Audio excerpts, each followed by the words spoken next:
Quiero empezar por darles los buenos días a todos y a todas y agradecerles muy especialmente por sumarse a esta mesa de debate virtual. La verdad es que para la Alianza Regional por la Libre Expresión e Información, con este encantador y largo nombre que tenemos, es un honor tener a colegas de organizaciones tan prestigiosas de la región pensando junto a nosotros esta problemática. Me presento, yo soy Daniela Urribarri, soy la directora ejecutiva de esta red, que está integrada por 18 organizaciones de 15 países, con quienes hace muchos años que trabajamos juntos y juntas, y en esta oportunidad vamos a aprovechar la excusa de la presentación del informe de nuestra colección Artículo 13, que es una colección en la que anualmente hacemos el intento de pensar sobre alguna y profundizar sobre algún aspecto de la libertad de expresión en la región. Y desde hace años que venimos pensando en relación o en torno a los desafíos que plantea Internet y el uso de las plataformas y la tecnología para el ejercicio de la libertad de expresión. En ese marco, digo, además de este estudio que ahora en torno al cual vamos a pensar, hemos hecho antes algún estudio sobre los desafíos, oportunidades y tendencias de la libertad de expresión en este contexto en el que revisamos los debates en torno a la desinformación, los discursos de odio, la vigilancia masiva y las expresiones ciudadanas en Internet hace ya unos años. Hicimos un diagnóstico que estuvo liderado por una de nuestras organizaciones miembro en esa oportunidad de Venezuela, en torno al cierre y los desafíos del espacio cívico en la región, donde repasamos algunas de las restricciones asociadas justamente a la libertad de expresión, de asociación y de protesta pacífica en 2021 y 2022. Y junto a ONU Mujeres hicimos un primer estudio sobre el impacto que la violencia de género en línea tiene sobre el ejercicio de la libertad de expresión en mujeres con voz pública. Así que estos son como un poco los antecedentes de las reflexiones en torno a esta problemática. En esta oportunidad trabajamos sobre el silenciamiento de las voces públicas, el impacto que tiene la violencia digital en la libertad de expresión de periodistas, en un sentido más amplio, hombres, mujeres, LGBT, lo que fuere, no está acotado como el estudio que hicimos con ONU Mujeres. El estudio tiene unos hallazgos y unas reflexiones muy interesantes. Lamentablemente tuvimos algunos problemas técnicos y demoras que no nos permiten llegar con una landing page que muestre los principales hallazgos para compartirlos hoy, pero prometemos enviárselas por mail en cuanto esté, que va a ser en los próximos días. Entonces, sin más preámbulos, quiero saludar y anticipar mi agradecimiento a quienes nos van a acompañar hoy con algunas reflexiones en torno a esta problemática. En primer lugar, a Eloy Viera Cañive, que es director ejecutivo del colectivo Más Voces, nuestra organización miembro de Cuba, que fue la que lideró el estudio que nos sirve hoy de excusa para encontrarnos. Y el estudio lo llevó adelante junto a su colega Laura Roque Valero, que lamentablemente hoy no pudo acompañarnos porque tenía otro compromiso, pero a quien le hicimos llegar muchas veces y en esta oportunidad también nuestro agradecimiento. Nos acompaña también Rosa González, que es consejera regional de UNESCO, una organización que nos apoya y acompaña desde hace muchos años. Muchísimas gracias, Rosa, como siempre. Nos acompaña por primera vez una persona de la Sociedad Interamericana de Prensa. Ella es Marta Ramos, es presidenta de la Comisión de Equidad de Género y Diversidad de la CIP. Es una alegría poder encontrarnos con ustedes para pensar en torno a estas problemáticas. Hace tiempo que queríamos iniciar estas conversaciones, así que muchísimas gracias por sumarse. Y por último, nos acompaña Leopoldo Maldonado, que es director ejecutivo de Artículo 19 México y Centroamérica, y es además flamante nuevo miembro de la Alianza. Se acaban de incorporar como organización miembro para trabajar con nosotros, así que muchas gracias a todos y a todas, bienvenidos, gracias por el tiempo, la disposición y demás. Y entonces, así ya, si les parece, le pido a Eloy que te cedo la palabra para que nos cuentes un poco algunos de los principales hallazgos y las líneas de acción que se desprenden del informe que estamos compartiendo hoy. ¿Parece? Sí, muchas gracias siempre por la invitación. Esta es mi casa también. pero bueno, para los que no conozco y que es primera vez que los veo, pues es un placer compartir con ustedes. Yo no quiero atiborrarlos tampoco con un exceso de información, porque el informe está ahí y tristemente yo creo que por problemas de desarrollo, eh, entre las cosas que hemos hecho en la alianza es intentar generar una forma diferente de comunicar estos contenidos que vaya más allá de un paper, un PDF y hacerlo interactivo para un público más general, que siempre hace falta, ¿no? Porque en definitiva son los que también sufren parte de los fenómenos que se describen en el informe.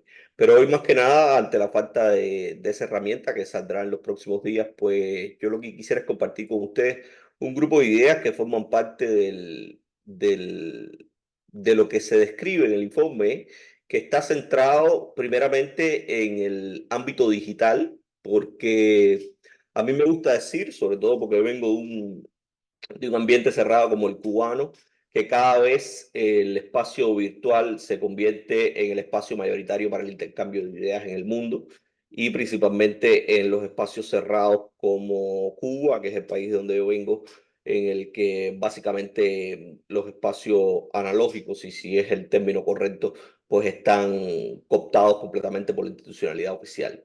Y por supuesto, el hecho de que el espacio digital se haya convertido en el espacio donde de forma considerable se intercambien más ideas en los últimos tiempos en el mundo entero, pues ha hecho también que a ese espacio se extrapolen pues fenómenos que antes vivíamos en el espacio analógico, como por ejemplo la violencia o las contradicciones de ideas o los debates eh, violento, si se quiere, no valga la redundancia.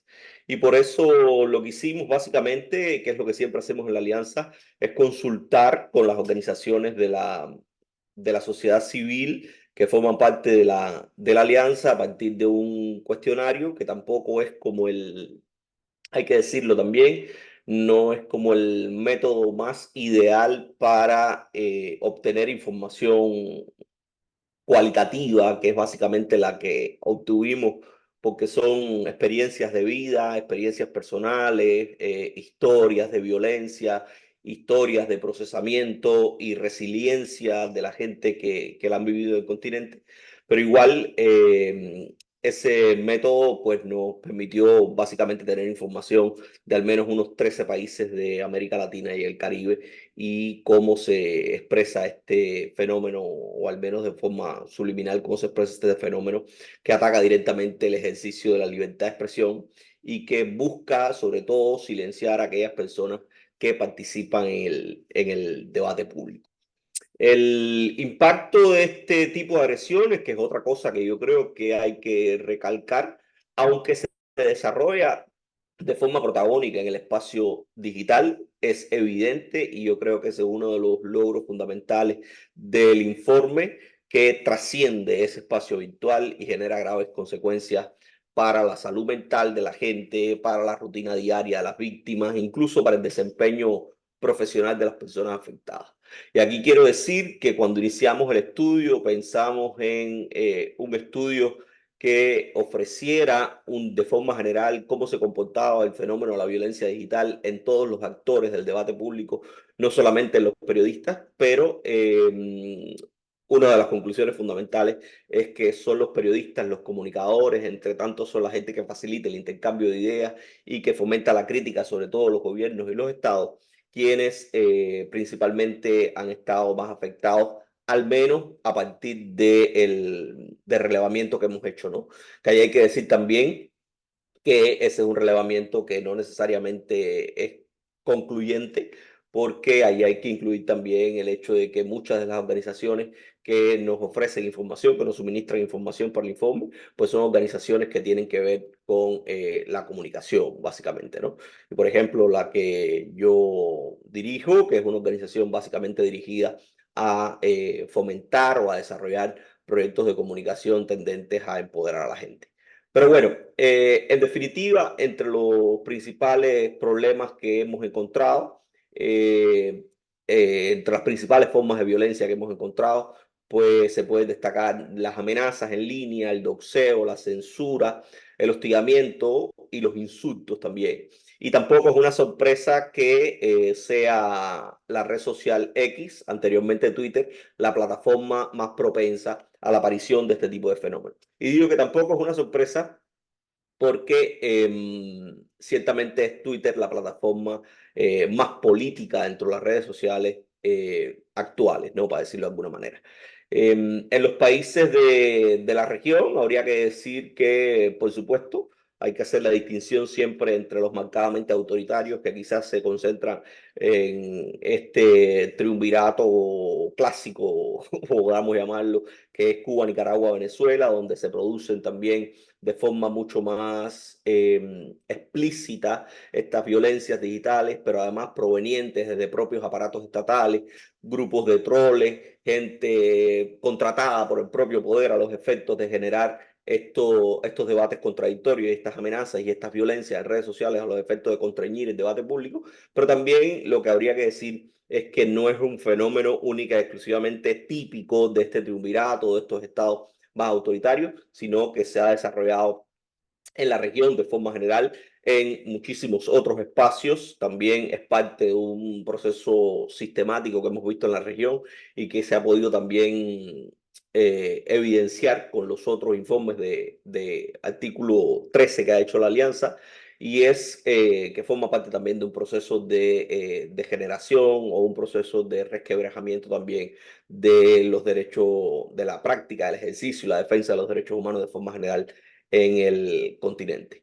Hay que decir también que en particular las mujeres periodistas, hay un sesgo de género importante a partir de los resultados del informe. Las mujeres periodistas pues son un blanco importante de violencia, y se marca también fundamentalmente, digo que hay un sesgo de género importante porque son fundamentalmente hay casos y hay evidencias y testimonios que han sido recopilados en el informe que hablan de amenazas de agresiones sexuales y hablan también de amenazas y hackeos directos a mujeres comunicadoras, a mujeres periodistas que forman parte del debate público. Y demás está decirle, hay muchas mujeres aquí en la audiencia, demás está decirle cuánto puede limitar la participación en el debate público de una mujer, de cualquier persona, pero de una mujer en especial, cuando se es sometido a violencias de este tipo en un espacio virtual que cada vez va siendo más parecido a la realidad. Y aquí es donde yo quiero hacer también una salvedad. Es importante llamar la atención porque cada vez más el espacio virtual va siendo el espacio real. Y cada vez más las amenazas que se reproducen en el espacio virtual pues tienden a materializarse de una forma u otra en el espacio analógico, y eso por supuesto condiciona el debate público, ¿no? Y sobre todo los posicionamientos de las víctimas, que hay que decir que han llegado a restringirse de tal forma que lo mismo se han producido procesos de autocensura, procesos de duelo individual y separación del debate público, pero también ha llegado a los extremos de generar exilios forzados de muchas de las víctimas de este tipo de expresiones. De forma general, en el estudio pues tenemos como dos espacios fundamentales de atención o dos espacios fundamentales donde se producen restricciones a la libertad de expresión, donde se producen estas expresiones de violencia. Y el primero es en un ámbito que podemos decir que es el controlado por las empresas privadas, porque definitivamente son las empresas privadas las que controlan y monopolizan las plataformas de redes sociales, son las empresas privadas las que tienen una política de moderación de ciertos contenidos con criterios que son para nada transparentes, y que la ponderación entre necesidad y proporcionalidad de la medida que toman después de un proceso de moderación, pues tampoco es conocida por el público. Y eso, por supuesto, a la par que establecen estas políticas de moderación y estas políticas quizás de censura, si se mira a otro punto de vista, porque también está la discusión entre si la necesidad de autorregulación y regulación de estas plataformas es necesaria a partir de estas expresiones que hemos determinado en el informe, pero también está el otro polo contrario, que hay que decir, porque hay una contraposición de ideas en ese sentido, que habla también de la censura cuando se menciona la posibilidad de autorregulación de estas plataformas o de la intervención de los estados en la regulación de estas plataformas. Pero lo cierto es que a veces es preferible que estas plataformas no anuncien políticas de moderación que establezcan políticas de moderación como las que tienen hasta la fecha. Y lo digo y pongo un ejemplo que quizás es contradictorio, porque así lo pensábamos cuando escribíamos el informe. Yo, no sé, pongo el ejemplo de estos bares a ciegas que hay en muchos lugares del mundo. A mí me invitaron una vez a un bar a ciegas de esto, que es un bar completamente oscuro, que tiene un cuarto completamente oscuro, y usted entra y es un bar destinado a los intercambios sexuales, ¿no? Pero es un cuarto completamente oscuro y usted no sabe quién está dentro, ¿no? Y por supuesto, usted sabe que ahí dentro, pues las reglas, no hay reglas, sencillamente. Hay que estar expuesto a cualquier cosa. Y a veces eso es lo que genera el acceso o no de la gente, la autocensura con relación al acceso o no de la gente a esos espacios. Y a veces es preferible que las redes sociales pues tengan reglas claras de no moderación que constriñan el acceso de la gente a esos espacios, o que la gente sepa básicamente qué es lo que puede encontrar en esos espacios, a que establezcan reglas de moderación pancas y poco transparentes como las que hay hoy y que permiten el desarrollo de los fenómenos que hemos descrito en el informe. Y por otra parte, más allá de ese espacio controlado por las empresas privadas, pues también está el impulso de los estados, ¿no? Para los estados de todo el continente y del mundo entero, el Internet se ha vuelto también un campo de acción. Hay algunos que lo utilizan como un espacio para impulsar sus ideas. Quizás el ejemplo eh, más reciente o más moderno en la región del uso de las redes sociales como formas de indicaciones, instrucciones de gobierno, es el caso salvadoreño con la administración de Nayib Bukele y el uso de Twitter como un espacio de notificación de resoluciones y decisiones gubernamentales.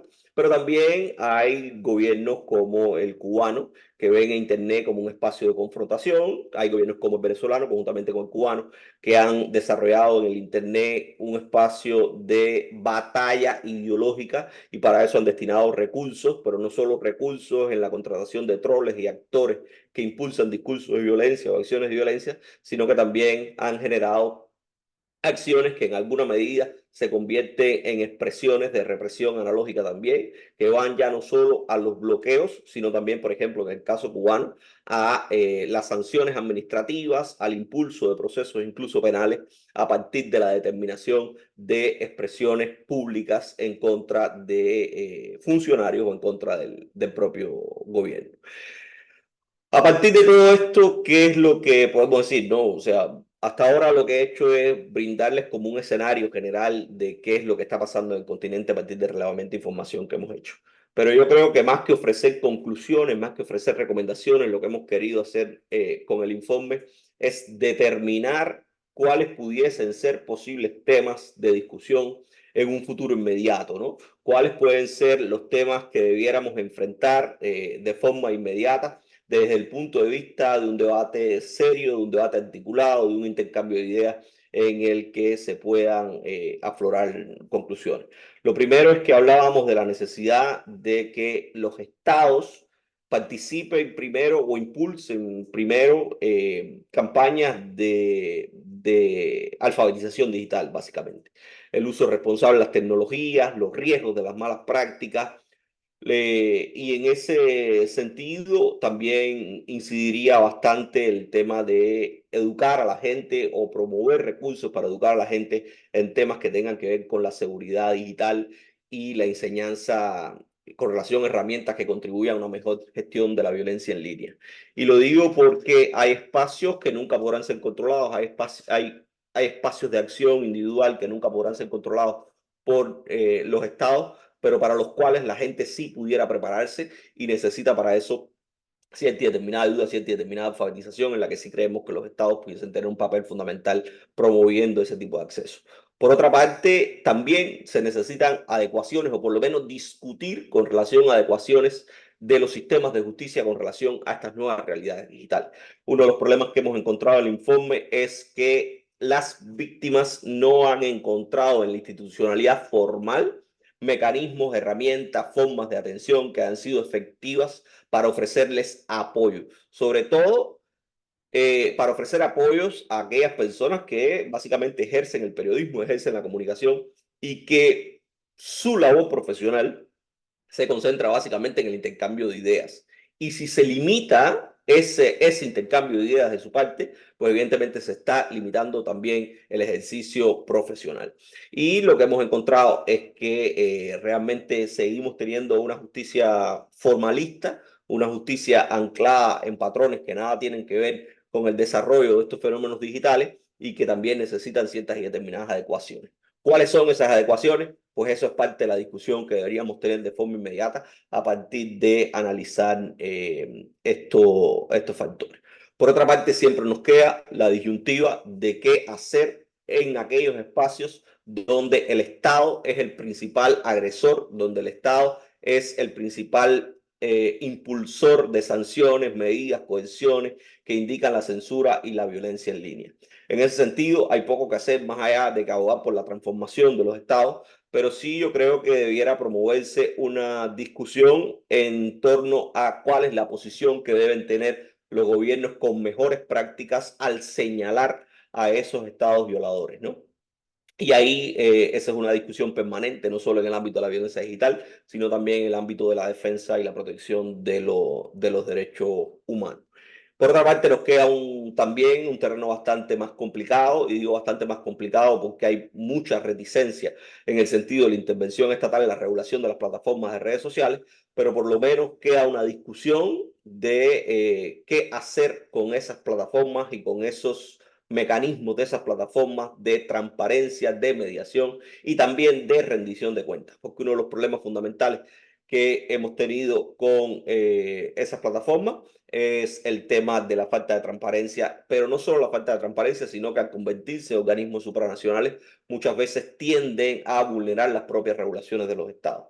Y quizás el ejemplo más clásico, que lo tenemos también en la región y es reciente, es la confrontación o el conflicto entre el gobierno brasileño y Twitter, especialmente Elon Musk, que ha utilizado todos sus recursos para saltarse quizás las regulaciones brasileñas, de las cuales podemos hablar y quizás podamos criticar también en alguna medida o analizar en alguna medida, pero que ese conflicto forma parte de esta capacidad supranacional o de esta estructura supranacional que tienen muchas veces las empresas privadas y que dificultan cualquier acción de transparencia, rendición de cuentas e incluso de incidencia de la ciudadanía con relación a evitar la proliferación de estos eventos de violencia digital. Yo lo que más me gusta del informe, y lo tengo que decir así, con esto concluyo, es quizás las historias de vida de las víctimas. Hemos hecho algo con el informe que pocas veces habíamos hecho antes en la Alianza, y es mostrar en primera persona, tratando de cuidar la confidencialidad o la privacidad de aquellas personas que como víctimas accedieron a ofrecernos su testimonio. Pero yo creo que escuchar en primera persona no solo el hecho mismo de la violencia digital o el hecho mismo de qué fue lo que sufrieron en el espacio digital esas víctimas, sino de cómo manejaron su duelo y cuáles fueron las implicaciones de fenómenos de ese tipo en su vida profesional, en su vida personal, yo creo que es significativo, en tanto es la muestra clara de que hay un problema que afecta a personas y que deberíamos por lo menos enfrentar o conversar al respecto, y eso es lo que pretende el informe y también un espacio como este. Y yo con eso concluyo. Bueno, muchísimas gracias, Eloy. La verdad es que como un repaso fabuloso y muy veloz por todo lo que repasa justamente el informe. Y me parece que algo de lo que traías recién, que era justamente la intención que tuvimos allí de identificar los impactos, ¿no? Y traer algunos temas a reflexionar, es algo de lo que justamente invitamos a pensar a nuestras invitadas e invitados. En ese sentido, en particular, Rosa, hablamos sobre la posibilidad de que nos trajeras algunas reflexiones en torno justamente a los impactos y los desafíos que trae la libertad de expresión en Internet, o estas tensiones de la libertad de expresión en Internet a la calidad de la democracia, ¿no? Digamos, en cómo le impacta, en qué, un poco, digamos, la reflexión en torno al impacto sobre la calidad de la democracia y también un poco en relación a cuáles son los lineamientos y las oportunidades posibles en torno a la gobernanza de Internet, que es algo sobre lo que UNESCO ha venido trabajando ya hace varios años.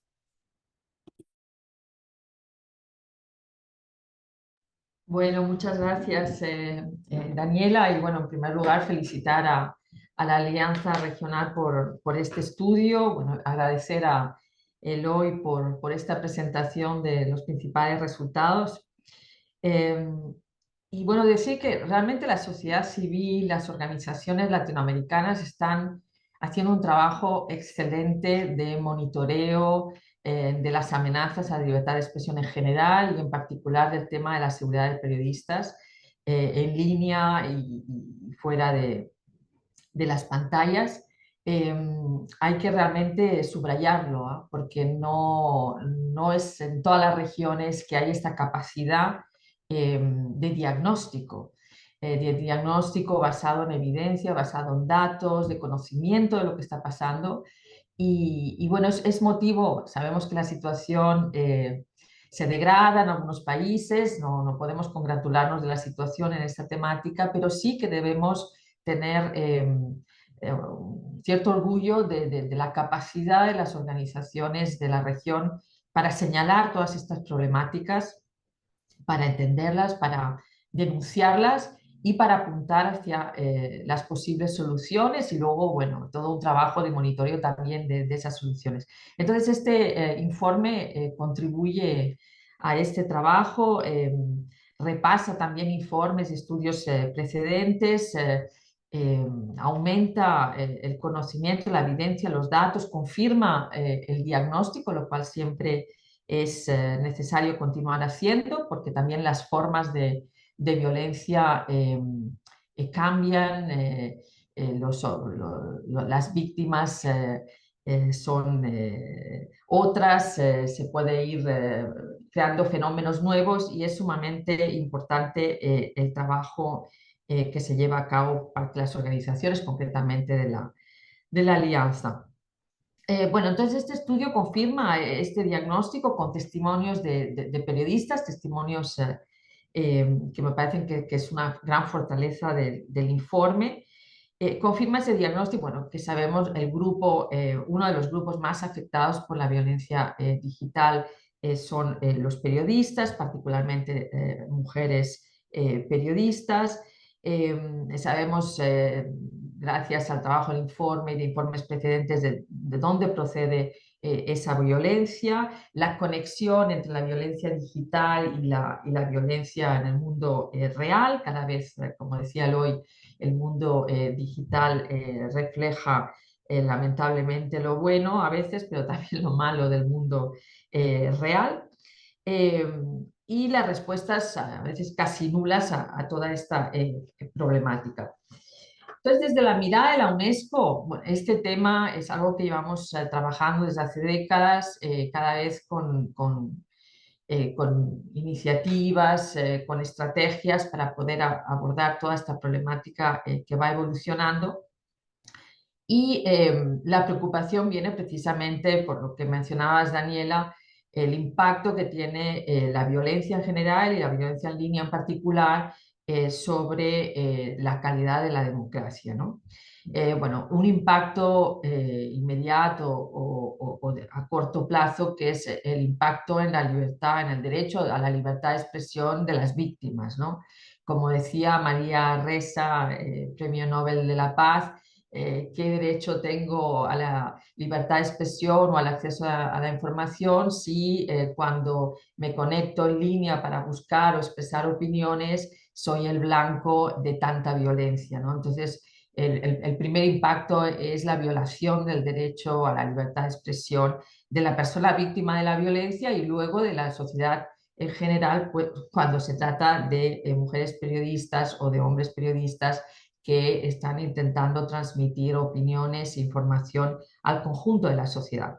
Es el impacto inmediato de la violencia y los impactos que ha mencionado Eloy, que se mencionan en el informe, pues, la contribución a la autocensura, la invisibilización de ciertos temas, sabemos los temas que molestan, porque eso también está muy investigado, los temas de género molestan mucho, temas políticos, el medio ambiente, las investigaciones sobre el medio ambiente, todos estos temas corren el riesgo de invisibilizarse por ser el objeto de campañas de violencia muy agresivas, zonas también invisibilizadas, el exilio forzado, se ha mencionado, la desacreditación de las víctimas, la desacreditación profesional de las víctimas de la violencia e incluso el abandono de la profesión, que también vemos que en el caso del exilio forzado, algo que estamos incrementando también la investigación para tener más datos, pues sabemos que es un fenómeno que está incrementándose, pero todavía nos falta conocer mucho más de la situación del exilio forzado de periodistas, y sabemos que muchos de ellos acaban abandonando la profesión. El efecto medio y largo plazo sobre la calidad de la democracia, bueno, eso es algo que ya se reconoció en la Agenda 2030, la Agenda con los Objetivos de Desarrollo Sostenible, que es la agenda del Sistema de las Naciones Unidas, y que ya reconocía la contribución de la seguridad de periodistas a la creación de sociedades pacíficas, justas y con instituciones sólidas y democráticas. Eso está reconocido, es uno de los indicadores que nos permite monitorear y evaluar si una sociedad está avanzando hacia la paz, hacia la justicia, hacia la democracia, es ver la calidad o el nivel de seguridad de sus periodistas y de sus defensores de derechos humanos. Eso ya lleva años reconocido en la Agenda 2030, pero ahora, desde hace unos días, como habrán seguido en la actualidad, la semana pasada se aprobó el Pacto del Futuro. La Asamblea General de las Naciones Unidas aprobó este Pacto de Futuro, que incluye un Global Digital Compact, y que de nuevo reconoce que uno de los objetivos para el futuro, uno de los objetivos fundamentales, es promover un espacio digital inclusivo, abierto, seguro, que respete, proteja y promueva los derechos humanos. Y además hace un llamado urgente a terminar con la violencia en línea, además del discurso de odio, la desinformación, la discriminación, el bullying, el abuso sexual, todo lo que sabemos que está inundando el espacio digital. Entonces, bueno, a nivel de estrategias, el diagnóstico es este. Es un diagnóstico preocupante y desafiante. A nivel de estrategias de contención de estos fenómenos, bueno, en el informe se señala muy bien la falta de mecanismos legales, institucionales para crear estos espacios seguros, la ausencia de políticas y garantías de protección y el tema de la transparencia, que en un momento me voy a detener. Y como comentaba o presentaba Eloy, el informe apunta muy bien hacia las áreas, bueno, las propone como áreas de conversación, pero realmente son las áreas que estamos todos identificando como el camino a seguir, ¿no? El tema de la alfabetización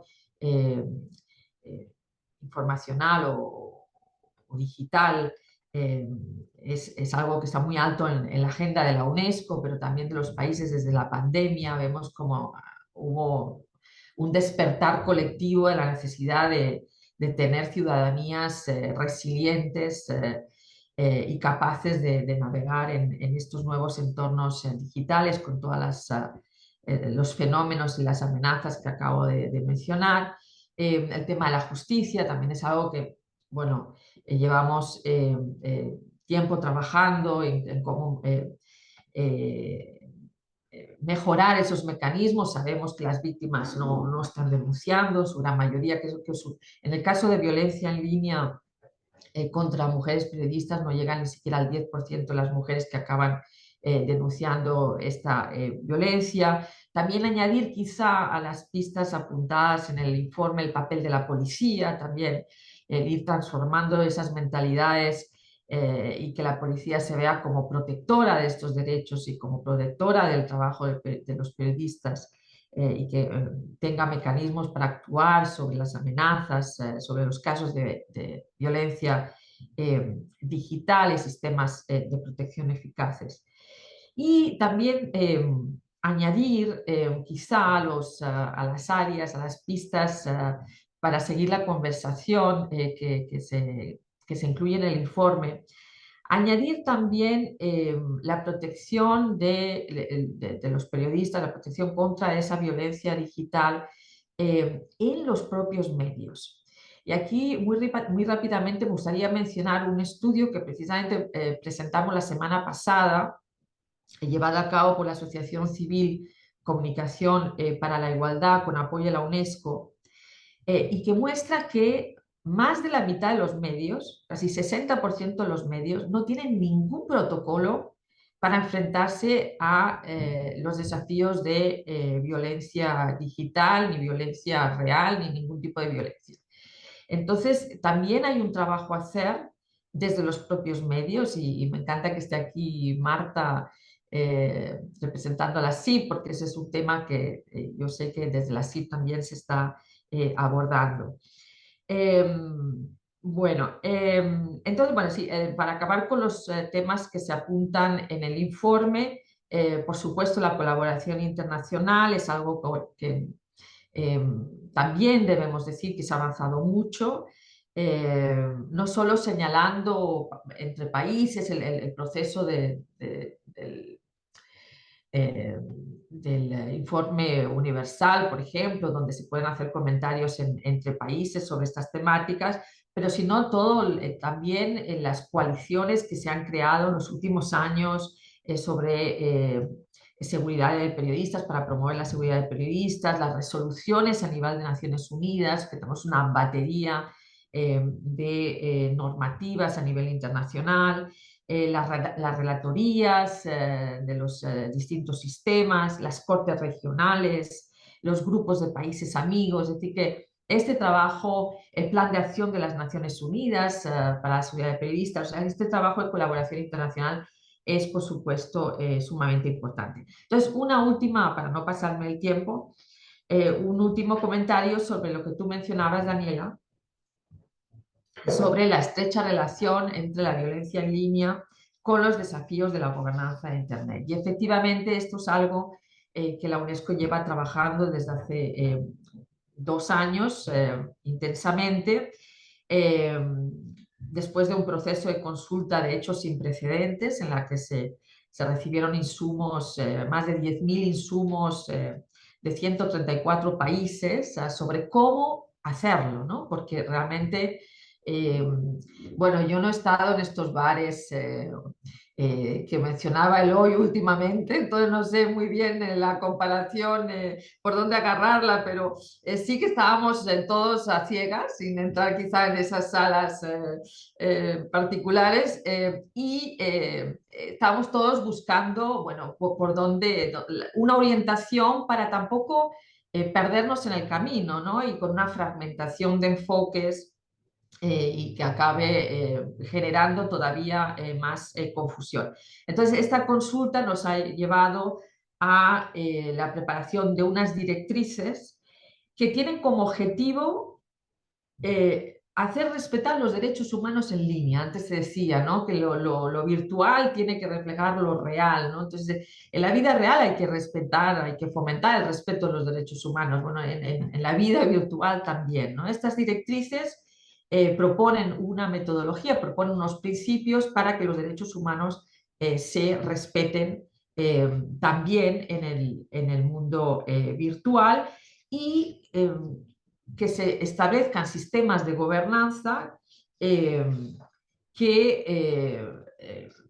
estén centradas o centrados en el ser humano, ¿no? Y no actualmente lo que tenemos, que está centrado en las ganancias de unas pocas empresas. Entonces, no tengo tiempo aquí para entrar en los detalles de las directrices, pero sí decir que son unas directrices que identifican y establecen deberes, responsabilidades y roles para cada actor. ¿Qué deben hacer los estados? ¿Qué deben hacer?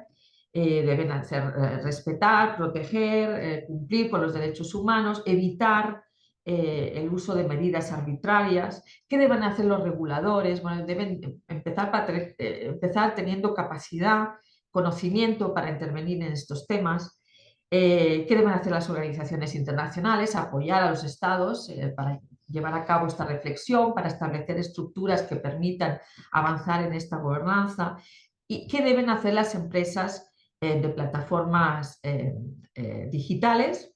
Principalmente se proponen 5 principios en estas directrices, que son actuar con la debida diligencia, adherir a los estándares internacionales de derechos humanos, ser transparentes, dar información y herramientas a sus usuarios y rendir cuentas.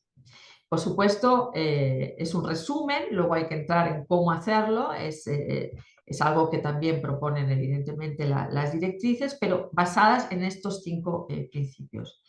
Así que concluyo diciendo que creo que se está avanzando. Se ha superado esa primera etapa de desconcierto, desempoderamiento ante la magnitud de los desafíos, de la violencia, de la desinformación, del discurso de odio. Y creo que ahora estamos en la etapa siguiente, que es la de exploración de mecanismos y de enfoques que nos permitan actuar en el futuro próximo. Así que muchas gracias, Daniela. Muchísimas gracias, Rosa, por este pantallazo, por todo el trabajo que vienen haciendo desde distintas agencias de Naciones Unidas y este trabajo que enfocaron desde UNESCO en relación a la gobernanza también. eh, Porque, bueno, esto último que decías es un poco también parte de lo que le invitábamos a Rosa, perdón, a Marta a reflexionar, que es en torno a, bueno, cómo seguimos, ¿no? Cómo se aborda esto concretamente. Y entonces, Marta, habíamos pensado que pudieras contarnos un poco, por un lado, digamos, cómo evalúa la CIP el impacto que tiene la violencia en línea para el ejercicio del periodismo actual y si tienen algunas reflexiones justamente en relación a estos principios o a los principales ámbitos y acciones que les parecen prioritarias abordar e impulsar para contener o limitar este tipo de violencias, ¿no? Rosa traía recién este dato del poco desarrollo que tiene dentro de las empresas de comunicación las políticas, por ejemplo, de contención y de atención de violencias, que me dejó un poco impactada, que el 60% no tuviera protocolos. Eh, Así que, no sé, Marta, si nos cuentas un poco por dónde andan las reflexiones ahí en la CIP. Muchas gracias. Desde la perspectiva personal, yo creo que 60% es muy optimista. Esto, la CIP hace una evaluación 2 veces al año en sus asambleas con delegados de todos los países de América, desde Canadá hasta Argentina, sobre justamente esta situación. Y estaba yo repasando ayer los últimos reportes. Y efectivamente, la verdad es que coincidimos muchísimo porque nosotros ubicamos y hubo un comunicado alertando sobre la censura, el crecimiento de noticias falsas, las amenazas y el acoso contra periodistas en el ámbito virtual en Argentina, Brasil, Colombia, Cuba, Ecuador, El Salvador, Estados Unidos, Guatemala, Honduras, México, Nicaragua, Panamá y Venezuela. Básicamente todo nuestro territorio. Estos son los que alarmaron. Em, También hubo reportes específicamente hablando de presidentes que han que han utilizado las redes sociales, como decía Eloy, fundamentalmente X, no como un canal de difusión como hacen ahora muchos actores públicos, sino como un canal de permanente ataque y descalificación contra los periodistas y las empresas periodísticas. Y ahí ubicamos, por supuesto, Colombia, Argentina, Costa Rica, Guatemala, El Salvador, México, Nicaragua, Venezuela. Estos son de los últimos informes.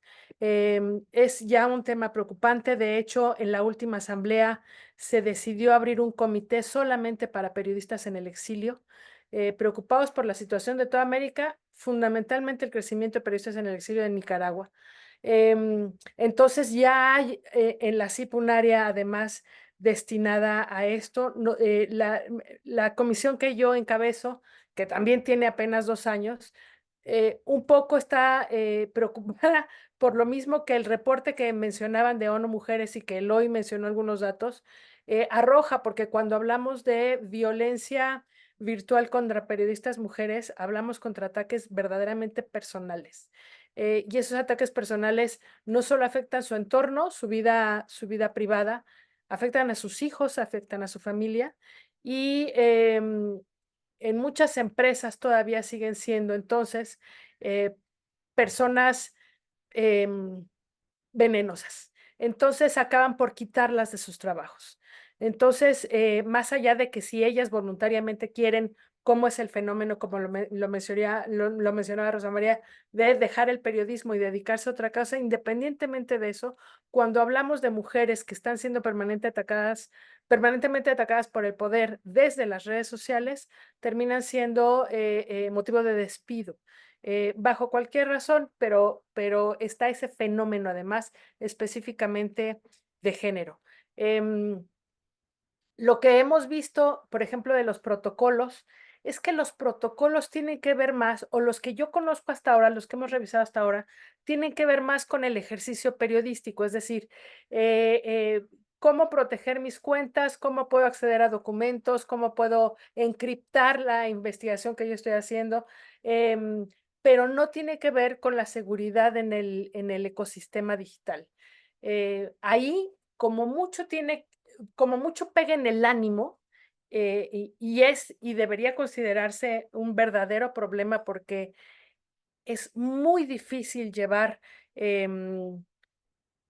una vida alejada de ataques permanentes e insultos permanentes porque acaban saltando al mundo físico. Lo que nosotros vemos o lo que tenemos muy claro, Leopoldo comentará también desde México, por ejemplo, es que el permanente ataque del presidente desde la tribuna mayor, que es Palacio Nacional, todos los días, 2 horas, por todas las redes, transmisión en vivo de sus conferencias mañaneras, atacando a la prensa, acaba por terminar en ataques físicos a los reporteros que lo cubren en algunos actos. Entonces, el impacto de la violencia, sobre todo de personajes de poder en el ámbito virtual, tiene muchas aristas, ninguna positiva. Esta es una. La otra es, por supuesto, la pérdida de confianza del lector a los medios de comunicación porque no distingue los medios de comunicación de todo lo demás que hay en el ecosistema, no distingue los generadores de contenidos de medios de comunicación formados con reporteros profesionales de trayectoria, en fin. Entonces, hay mucha confusión de la gente que tampoco abona. Esa confusión de la gente nadie la está asumiendo, no se está tomando, no hay campañas para distinguir el periodismo de la simple difusión de noticias, hay campañas para hablar de los medios y en fin, pero no hay un convencimiento, no lo hay desde los estados tampoco. Y eso repercute además en que no haya certeza jurídica ni apoyo jurídico del Estado en defensa de medios y reporteros ante este tipo de ataques. Lo comentaba un poco Rosa María, los intentos de legislar para meter cierto orden en las grandes tecnológicas siempre han sido con estados que se han comprometido a esas reformas. Si el Estado como tal, si el gobierno como tal no tiene ese convencimiento y no acompaña a los medios, es prácticamente imposible. Y no es que esté hablando de que los intentos ya existentes sean exitosos, ¿no? Estamos hablando que Canadá, Australia, Francia, quizá España, ha habido intentos en Brasil que se han detenido por el lobbying de las propias tecnológicas. Entonces, la CIP tiene una declaración de Salta, como tuvo declaración de Chapultepec sobre libertad de expresión, tiene una declaración de Salta referente al periodismo en el ámbito digital que está revisando para actualizar el próximo mes ya en su asamblea anual, justamente porque hay tantos nuevos factores que están afectando la libertad de expresión en todos estos ámbitos que Eloy planteó muy bien con el resultado del estudio y que hemos estado platicando, que es necesario volver a revisar. Entonces, ahí es donde estamos ahorita. Creo que el diagnóstico es muy similar de todos porque, bueno, platicamos y estamos y todo. pero también creo, y debe ser un factor positivo, la preocupación también es la misma y se están haciendo cosas, se están discutiendo cosas como en este foro al respecto. Muchísimas gracias, Marta. Y por último, Leopoldo, nuestro nuevo flamante miembro de la Alianza, un poco Marta traía algunas consideraciones sobre el contexto mexicano, pero bueno, en el informe que hizo Artículo 19, en el informe de libertad de expresión y derecho a la información de este año, traen algunos números bastante escalofriantes, digamos, señalando, no marcaban que durante la gestión de AMLO hubo como 3.400 agresiones en línea, lo que sería casi una por día, 14 asesinatos y 4 desapariciones, ¿no? Y en ese contexto, bueno, retomando un poco algo de lo que traía recién Marta y antes Rosa, que es la relación y el impacto que trae la violencia digital sobre la vida real, ¿no? Sobre la vida real de los ataques que mencionaba recién Marta, pero también sobre la vida real psicológica de las personas. Digo, es un contexto en el que el impacto de la violencia digital pasa claramente de lo digital a lo analógico en distintos aspectos. Entonces, bueno, preguntarte un poco cuáles son las reflexiones en torno a esta situación y por dónde estuvieron pensando ustedes algunas estrategias de abordaje, de vuelta, contención y salida, digamos, a estos niveles de violencia en línea. Muchas gracias, Daniela, muchas gracias a la Alianza Regional. Bueno, primero por aceptarnos, ya somos flamante integrante del colectivo y también pues por permitirnos comentar con ustedes este informe que lo dije tras bambalinas y lo reitero aquí ya con el público abierto, pues en el webinar es un gran informe que recoge pues con toda la complejidad que está implicando la violencia digital y por eso pues felicitamos también al colectivo Más Voces, a Eloy, a las compañeras, compañeros del colectivo. Pues bueno, efectivamente hay un problema mundial, ¿no? Que más o menos hemos estado identificando desde los diferentes ámbitos de acción que representamos aquí, como las repercusiones que está teniendo. En el caso de México, pues bueno, lo que hemos identificado a partir de las 3.408 agresiones que registramos en el sexenio, desde el 1 de diciembre de 2018 que tomó posesión Andrés Manuel López Obrador hasta el 31 de marzo de 2024, que hicimos un corte preliminar. El sexenio se acaba el lunes 30, pero digamos, para efectos del informe hicimos un corte el primer trimestre de este año. Son 3.408 agresiones al menos, tomando en cuenta que hay una enorme cifra negra de casos que no se denuncian, de los cuales 920, es decir, el 28% son agresiones en el ámbito digital. Estamos hablando ya prácticamente una de cada tres, ¿no? Eh, entonces, esto tiene toda la lógica y todo el sentido, en buena medida, ya lo decían, ya lo decía Eloy, bueno, pues la vida pública, el ágora, ¿no? Está ahí en lo digital, les guste a unos o no, es también ya parte de nuestra realidad, ya no es quienes siguen diciendo que el mundo no es Twitter, sí, efectivamente no es Twitter, pero no es nada más lo que vemos afuera sino que ya está formando parte de nosotros las plataformas sociodigitales y forman parte de una discusión que en principio, ¿no? Ideal, incluso románticamente se antojaba más horizontal, más democrática, y que bueno, pues ya estamos viendo los claroscuros de estos, como toda creación humana tiene, pues del Internet y de la discusión ahí. Pero claro que hay las mismas asimetrías de poder que vemos en el mundo offline, se reproducen obviamente online, ¿no? Ya lo recalcaban Rosa y Marta, bueno, por supuesto que hay también una particular violencia digital de género, ¿no? En donde la violencia machista, no está de más reiterarlo, tiene como objetivo sacar del espacio cívico, espacio público digital a las mujeres de la discusión, ¿no? Bajo una percepción estereotipada de lo que debe ser la labor de una mujer en una vida en sociedad, ¿no?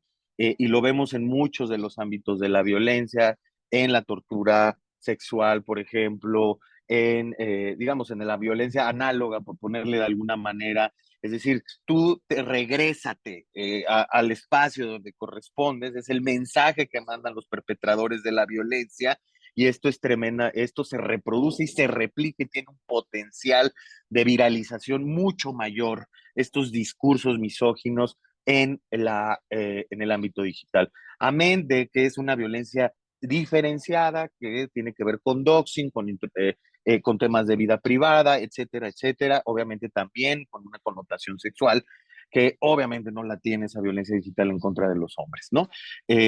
Ahí está pues el carácter diferenciado, no está de más reiterarlo y decirlo, porque sí ha sido sumamente complejo y es sumamente traumático también lo que se está sucediendo, y sí genera, como bien lo recoge el informe y como lo hemos recogido nosotros en la documentación en México y en Centroamérica, sí genera un efecto de autocensura y de inhibición, ¿no? Y ese es el objetivo final de este tipo de violencia en el espacio digital. Eh, por otro lado, vemos, a ver, nosotros en las categorías que manejamos estamos incluyendo en el artículo 19 también la intervención ilegal de comunicaciones, porque se da, o el monitoreo también, o el espionaje, por decirlo de alguna manera más burda, que es justo mediante las herramientas digitales, ¿no? Hemos documentado al menos 26 casos en los últimos 7 años de periodistas y defensores de derechos, defensores de derechos humanos y activistas espiados con el software Pegasus, pero no son los únicos, evidentemente, ni es el único software espía que se utiliza por parte del Estado mexicano en contra de activistas. Y pues esto tiene un fuerte componente digital, y hay que decirlo también, entraña pues toda una lógica también de introducirse en la vida privada, inhibir a las personas, obtener información para inhibir, y también pone en serio riesgo a las fuentes, ¿no? Lo hemos dicho, lo reiteraremos siempre. Personas que inmediatamente se hace público que fueron espiadas, las fuentes inmediatamente cortan cualquier comunicación, sobre todo dentro de los gobiernos, ¿no? Quienes han platicado a fondo de eso, basta verlos, algunos participaciones, por ejemplo, de Oscar Martínez del Faro, bueno, la gente estaba aterrorizada cuando se dieron cuenta, cuando se hizo público por parte de Access Now y Amnesty Internacional, el laboratorio, pues, el tema del espionaje en contra del Faro, ¿no? Entonces, evidentemente, esto también tiene la repercusión directa sobre la libertad de expresión, y evidentemente esto también tiene, pues nos mantiene en esta lógica de los anclajes autoritarios que siguen muy vigentes en América Latina, algunos ya increciendo, otros más contenidos, ¿no? En esta deriva autoritaria que en buena medida estamos viendo tanto de izquierda o de derecha, si lo queremos poner en términos ya de geometrías políticas. Pero la verdad es que ahí viene un tema de que estamos muy lejos de contener, uno, la violencia, y dentro de esa violencia el espionaje, la intervención de comunicaciones, incluso la vigilancia no solo selectiva, sino masiva. Y aquí pongo ya en el último tramo de mi presentación algunos ejemplos, ¿no? Vale muchísimo la pena leer toda la serie de Mercenarios Digitales del Centro Latinoamericano de Investigación Periodística. Ahí viene cómo se configuran todas estas granjas de bots y de trolls, de estos marqueteros o políticos, expertos en marketing político, transnacionales, que lo mismo dan servicio a Bolsonaro que a López Obrador. Y entonces digo, ahí el espectro político no importa. Esa serie de Mercenarios Digitales en el clip.org vale muchísimo la pena, porque nos da cuenta de que lo mismo les da trabajar para Bukele que para Ortega, etcétera, etcétera. Y entonces son quienes están generando las estrategias de contaminación de la conversación pública, pero además de la contaminación, la toxicidad y la desinformación están atacando a las voces críticas, primordialmente periodistas. Entonces, ahí está el nido de la serpiente, y es algo que hemos dicho en muchos foros y en muchos espacios. Sí, es muy importante identificar el problema, pero también hay que aprovechar que somos periodistas y que, bueno, pues tenemos la capacidad de investigar, y en estos consorcios transnacionales de investigación, en este periodismo colaborativo, podemos ir jalando los hilos para hacer lo que las autoridades no hacen y que el informe relata de manera muy clara, y es que no hay capacidad de investigación, pero no solo no hay capacidad, sino no hay voluntad de investigación. ¿Por qué? Porque estos mercenarios funcionan con dinero del Estado, son contratados por actores estatales o actores políticos, y muchas de las veces son los propios actores políticos quienes cometen directamente la violencia. Segundo caso muy específico. Como estamos viviendo un proceso muy agudo de militarización en México, el tema de los bots y los trolls no es la excepción.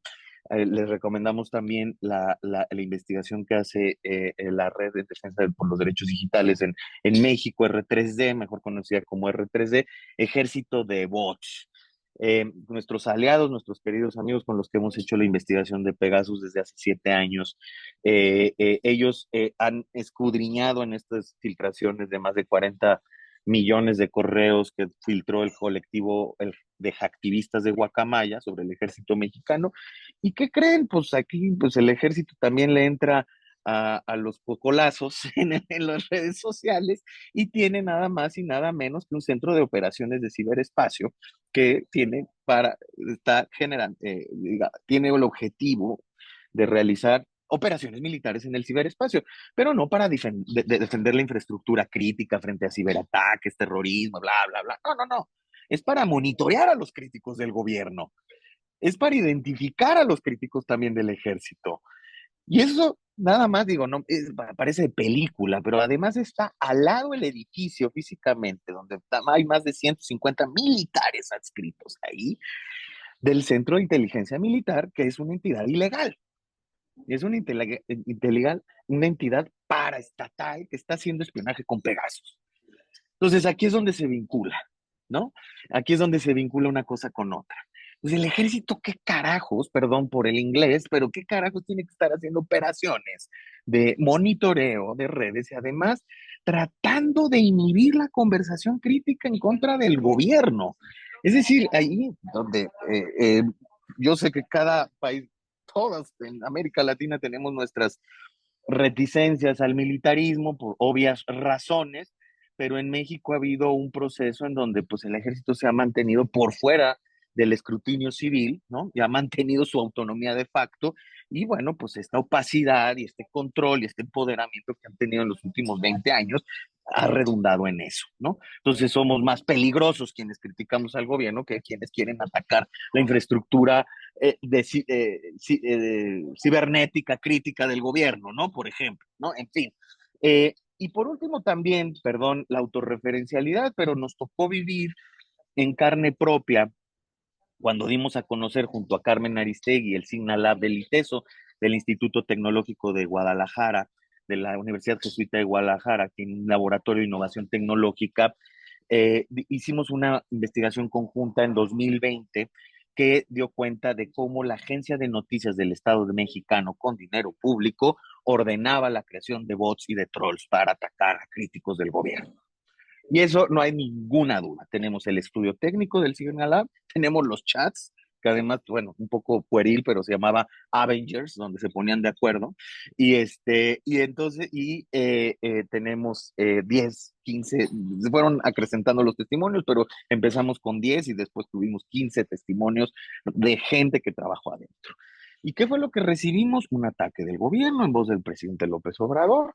Y además de ese ataque, porque para que veamos cómo funciona la maquinaria aceitada de la desinformación desde las conferencias matutinas del presidente, un ataque que implicó, según estudios de Signalab, 200,000 tweets en un lapso muy corto de tiempo en negativos en contra de artículo 19, 80,000 en contra mía, en donde pues uno sí se empieza, era una maquinaria brutal, y así funciona la mañanera todos los días. A nosotros nos tocó un día de odio, ¿no?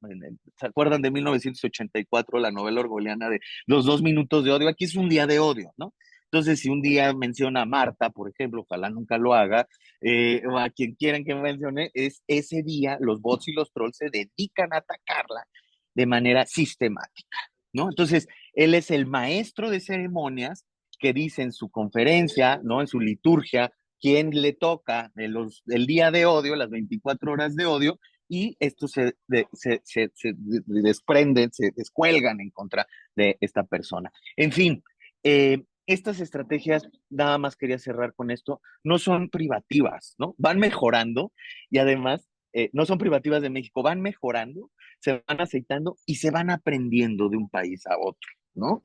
Para quienes quieren seguir viendo a Cuba como excepcional, ¿no? Pues hay mucho que aprender de las estrategias, están aprendiendo muchas estrategias de la dictadura acá y en otros países. Para quienes quieren ver a Nicaragua o Venezuela aparte, igual, ¿no? Están mucho más coludidas las redes de violencia digital de lo que esperamos, ¿no?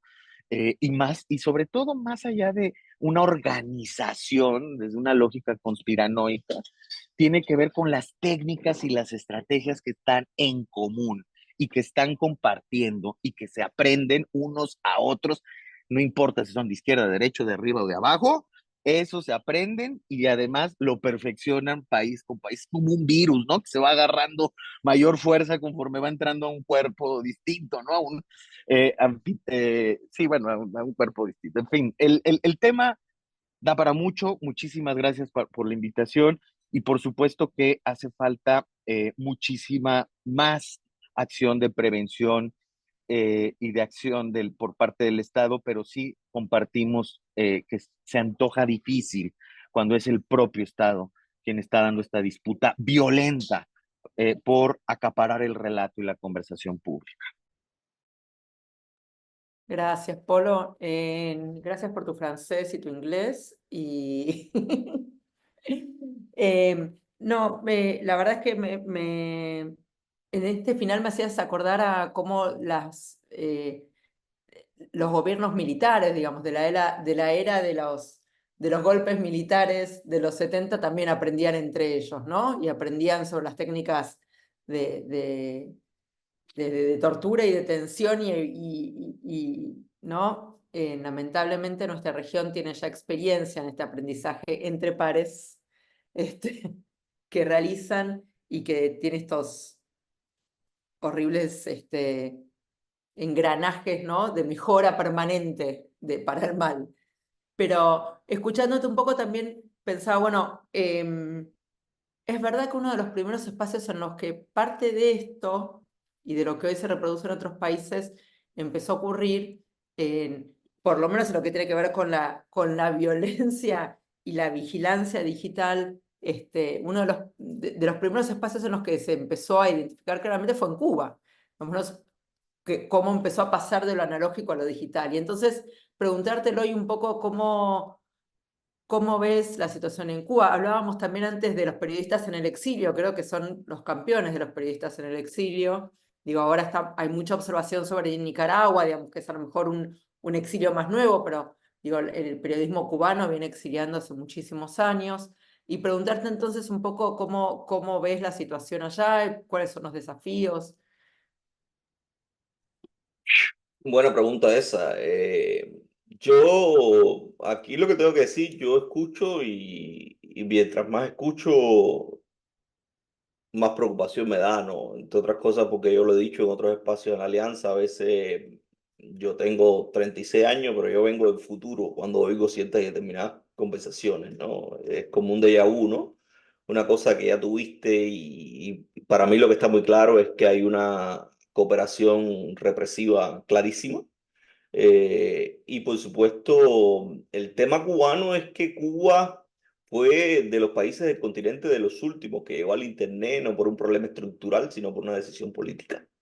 Y Fidel Castro lo tuvo siempre muy claro, ¿no? Cero acceso al Internet y ni tan siquiera lo justificó nunca. Sencillamente entendió que el Internet era el espacio de articulación de ideas y de contraposición al Estado más nuevo, más moderno, más poderoso, y él no se iba a enfrentar a eso. Y de hecho, él nunca se enfrentó. La apertura de Cuba abiertamente al Internet fue en 2018, desde antes ya había espacios wifi, había acceso limitado al Internet, pero que tener Internet en los móviles para la gente no fue hasta el año 2018, después de la muerte de Fidel Castro, que murió en el año 2016. Por tanto, es claro, ya había como una indicación, ¿no? Pero el hecho de que hayan llegado tarde al Internet no quiere decir que se han acomodado muy rápidamente a los controles de Internet. Muchas veces son controles burdos, controles analógicos, pero son controles eficientes en alguna medida, ¿no? Porque tienen los recursos y tienen la gente para hacer un control que no es un control, yo creo, no tengo seguridad de cómo es el control, pero yo estoy casi convencido, porque así lo indica la evidencia, que es un control más de persona a persona que otra cosa. Hay delegaciones, ya se sabe que hay delegaciones, que hay departamentos enteros en una universidad tecnológica que tiene Cuba, que la fundó Fidel Castro, que se llama Universidad de Ciencias e Informática, que los aparatos de seguridad tienen departamentos enteros, laboratorios enteros de estudiantes en labores de monitoreo de las expresiones en redes sociales. Y eso, por supuesto, desencadena acciones analógicas después con legislaciones que han ido implementando. Algunas de esas legislaciones han sido respondidas después, han sido replicadas después en otros espacios autoritarios también. Parte de las nuevas regulaciones cubanas son producto también del aprendizaje de otros espacios autoritarios.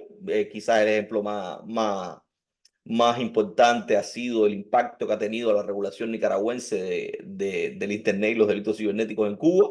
Pero es clarísimo que ya hay regulaciones. La primera y más importante, creo, es el Código Penal que implementaron en el año 2022, porque se habían quedado en regulaciones administrativas, pero van caminando tanto y su mentalidad represiva es tan creativa que sencillamente utilizaron la modificación del Código Penal para introducir también normativas de ese tipo. Normativas que ya han utilizado.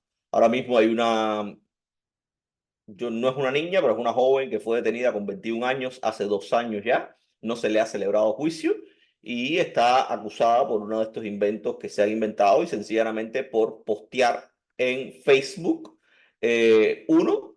críticas a Díaz-Canel. Y en Cuba todavía el desacato es una cosa muy viva y muy latente. Y dos, por convocar a la gente a protestar en la calle a través de sus redes sociales. Esos han sido los motivos fundamentales que hoy sostienen una acusación que lleva 2 años en stand-by sin procesamiento de juicio, pero que fue parte de un monitoreo personal de las redes sociales y las expresiones en el Internet, ¿no? Y los retos, por supuesto, son muchísimos, entre otras cosas porque además es un Estado totalitario que tiene cooptada la institucionalidad y eso produce definitivamente un estado de inseguridad que es latente, ¿no? Que yo no tendría que explicar aquí. A mí lo que más me preocupa en este sentido no es solo la situación de Cuba, que por supuesto me preocupa porque la vivo en primera persona, sino la capacidad que han tenido estos regímenes de trasvasar ese know-how y ese conocimiento. Y la capacidad que han tenido de intercambiar estrategias, sobre todo estrategias que van también en el intercambio, y esa es una de las discusiones que pudiéramos tener en los últimos tiempos, en el intercambio de troles y de voceros, o lo que se llama ahora mismo influencers.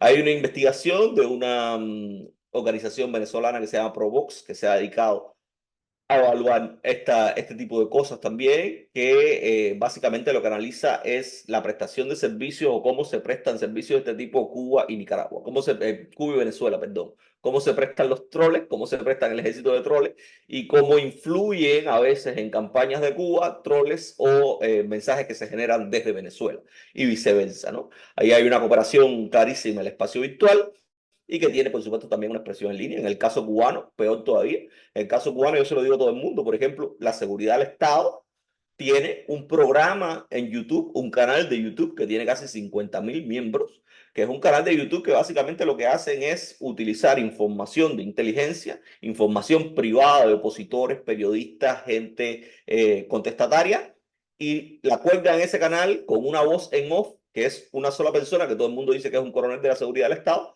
Y recientemente, para que entiendan a qué se dedica ese canal, es un canal que cogió y publicó hace 2 días imágenes íntimas de relaciones sexuales de un opositor con otra persona. Y eso está ahí en Internet, existe, sobrevive, subsiste y tiene como única intención, por supuesto, la autocensura, amedrentar, exiliarse a la gente. Y por último, yo creo que es importantísimo mencionar eso. Hay cosas que a veces quienes vivimos bajo este tipo de regímenes, pues generamos ciertas y determinadas iniciativas a las cuales no le damos importancia, pero que después conversando con alguien nos damos cuenta que ahí hay un tip No sé, yo hace poco hablando con Sanz, que me lo encontré, Sanz, el director del Faro, me lo encontré en Washington, Sanz me decía, pero Eloy, hay algo que ustedes los cubanos han logrado y que nosotros estamos empezando a implementar y que los nicaragüenses ya van muy avanzados también, y es el tema de lo que él llamó el periodismo transnacional. Yo creo que hoy si Cuba tiene una ventaja es que ha logrado que, amén de que se ha producido un exilio profundo de periodistas, entre otras cosas por la represión física y la represión digital, también han logrado mantener un ecosistema de medios que actúa y trabaja para Cuba desde fuera. Han logrado que los periodistas que se exilian mantengan su profesión, pero no solo su profesión, sino el foco de su comunicación, que es lo más importante.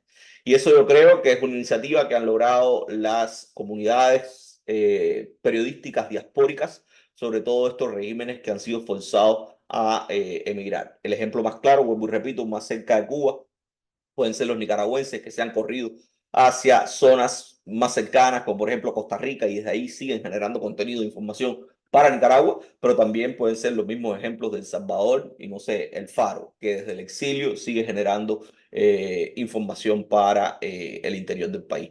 Y más alejado, no sé, estoy pensando en los bielorrusos, que también tienen iniciativas importantes en ese sentido, desde Lituania y así por el estilo. Pero bueno, ese es el escenario general y yo creo que por ahí van los tiros y estas discusiones lo que me parecen necesarias, entre otras cosas, para eso, para señalar que hay expresiones que muchos pudiesen considerar nimias, pero que sencillamente son también la génesis de un fenómeno que puede ir a mucho más. Y es como siempre nosotros le decimos como yo le decía a mis amigos venezolanos, que ahora ellos se lo repiten a todo el mundo, que ellos decían, no, no, Venezuela no es Cuba, no, no, no sé, qué sé yo, y así se repetían, ¿no? México no es Cuba, pero sencillamente hay expresiones que empiezan siendo nimias y que son muy evidentes, ¿no? Y que yo creo que como defensores de derechos humanos, como comunicadores, como gente que intercambia con organismos internacionales, como por ejemplo la UNESCO, aquí, y agradezco la presencia de Rosa aquí también, pues es necesario generar este tipo de debate en función de que como mismo esos estados autoritarios son capaces de intercambiar y crecer con su propia información represiva, la sociedad civil también tiene que generar capacidades similares a los efectos de generar alertas, a los efectos de crecer, a los efectos de generar estrategias también mancomunadas como mismo lo hacen ellos. Muchísimas gracias, Eloy. A mí me mata esa frase de Eloy que es vengo del futuro, porque se la vengo escuchando hace años y la confirmo todo el tiempo y es un espanto, pero la verdad es que es muy acertada. Él nos viene contando desde hace años situaciones que de a poco van llegando en el resto de la región y es muy impactante. Me quedé pensando en el Faro también, ¿no? En la situación en El Salvador, digamos, y cómo van impactando estos contextos. Bueno, nos quedamos sin tiempo para preguntas y consultas, así que me disculpo con quienes se quedaron amablemente acompañándonos hasta el final. Les agradezco muchísimo de nuevo a los cuatro. Fue un honor y un gusto escucharles. Me llevo un montón de preguntas que seguramente les iré haciendo en bilaterales y para seguir trabajando y pensando por dónde seguir y cómo seguir explorando estas agendas. Así que, bueno, muchísimas gracias y quedamos atentos a cualquier consulta también, obviamente, que pudieran hacer.